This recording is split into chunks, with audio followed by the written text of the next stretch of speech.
Hey everybody, welcome to another video. My name is Mallory. If you're new here, welcome. If you're a returning viewer, thank you so much for being here. I love having you.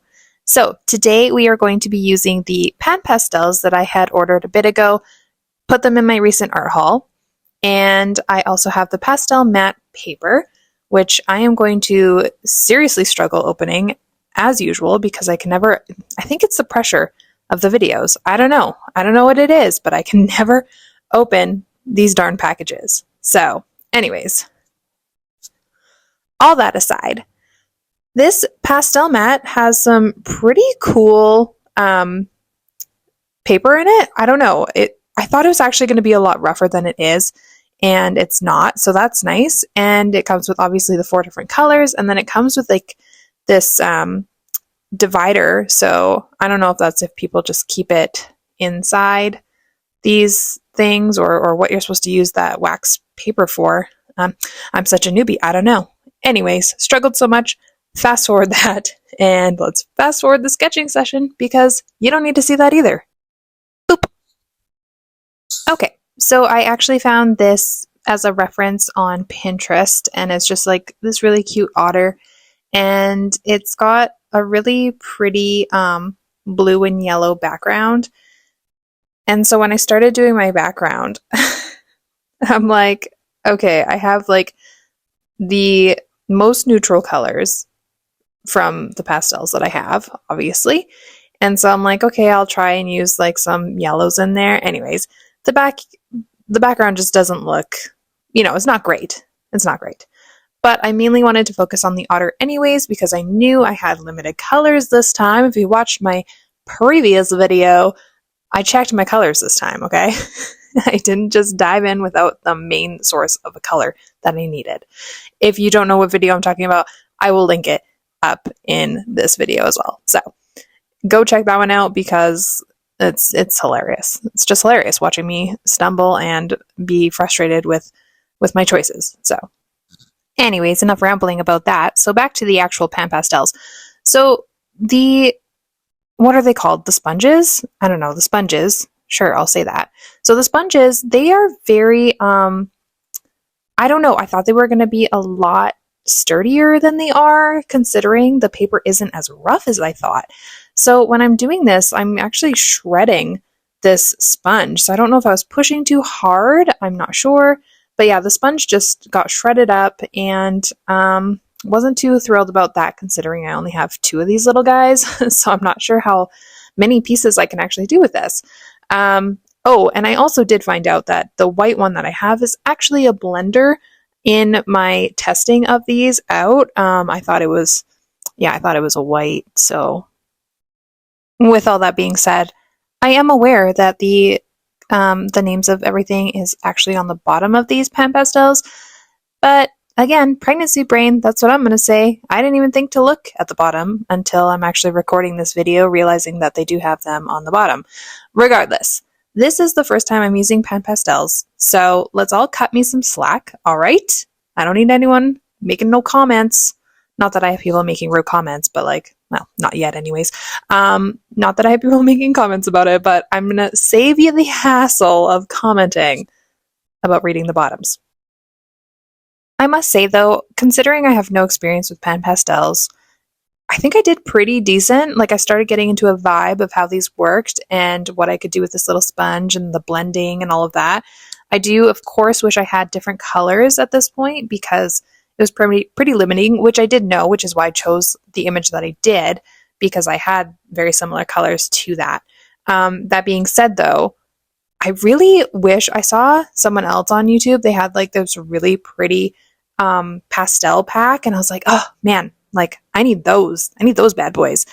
But man, pan pastels are so expensive. So I don't know, like if this is just going to be like a, every now and then kind of thing, I don't know if I want to spend the money yet, but I did have a lot of fun with it. It was pretty cool to try these out. If anyone else has these pastels in the pan form, let me know what you think of them and if I should get them because I'm easily swayed. I do actually think I prefer using the pan pastels inside the sketchbook that I was using at the time because the blending just seemed so much easier. I don't know. It was just like it was so different using a sketchbook paper, something smooth versus some pastel paper. I will say that. But yeah, so I didn't know how to get details with the pan pastels, so I got out my general pastel pencils and decided to use these for something like a little bit more refined. Because again, yeah, like I don't really know how you get refined details with the sponges for the pan pastels. Maybe you don't. Maybe it's just for like spreading and or maybe you can get different sponges. I haven't really looked into it that much for those details, but went in with these and they seem to work pretty decently, and then I just blended it out with either my finger or like some of the sponges as well, and that worked pretty well.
Having the blue that was same in the reference photo, so I really wanted to bring some of that in, so I did have to bring in a Prismacolor pencil.